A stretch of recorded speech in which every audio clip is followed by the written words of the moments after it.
Hey, what's up, guys? It's Mo, and we are going to make one of my favorite at-home face masks using matcha green tea powder and honey.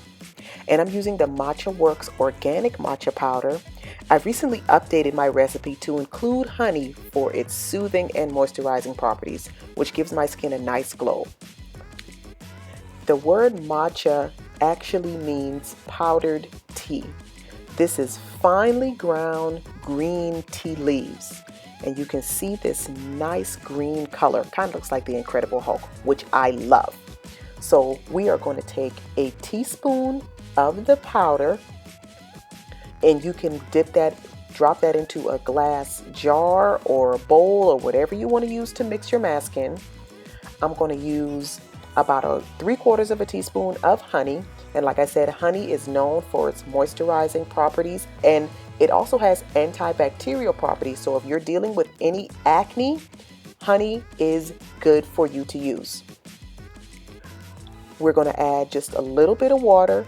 You literally can make this mask to the consistency that you want it to be.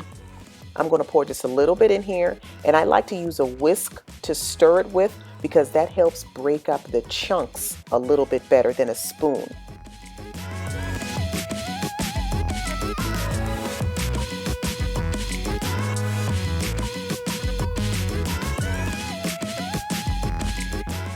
Now you are going to apply your mask on a freshly washed face. And this is all that I'm going to need for my face. I do not have that big of a face. And I am using my handy Dollar Tree brush that I bought almost over a year ago, actually.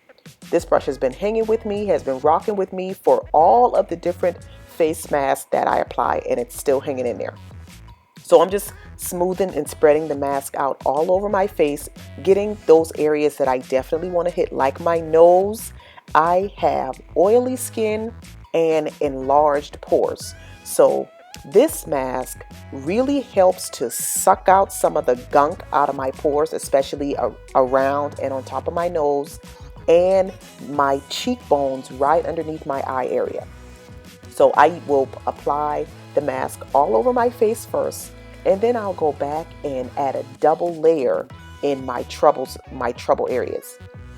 My forehead, my chin, my nose, and underneath my eyes. Now I am also being careful about not getting any of the mask directly on my under eye area or on my eyelids. You want to be careful with that. The skin in those areas are very sensitive and a lot thinner than on the rest of your face. So I do not apply any of the mask to those areas.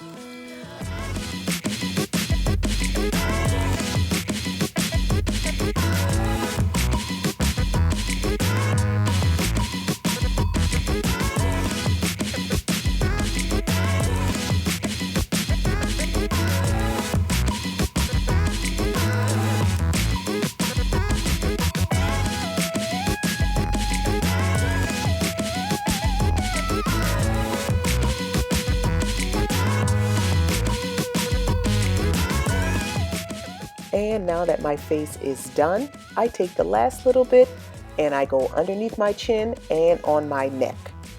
You never want to forget the neck, okay?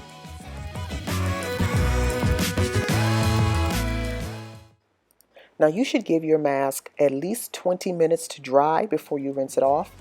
And like I told you guys, I am dealing with super oily skin, enlarged pores, and I live in the desert.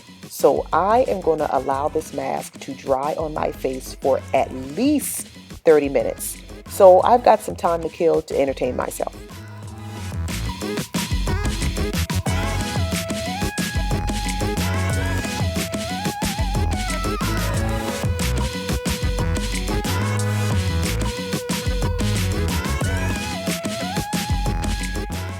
All right, time's up. As you can see, even the color of the mask has changed a little bit on my face. It's really tight, but not so tight that it's cracking when I do move my face around, but it's definitely time to rinse. My skin feels amazing, you guys. My complexion looks brighter My skin feels fresh and clean, and it's not overly dry and super tight that you sometimes get when you deal with store-bought masks. This is why I love this mask so much. The honey definitely gives my skin a supple feeling. I am so pleased. I encourage you all to add this mask to your regimen. You could do this every day if you wanted to. The matcha powder is super antioxidant and super anti-aging, so it's definitely something that you can incorporate as often as you'd like into your beauty regimen. So thank you all so much for watching. I will catch you in my next video. Peace.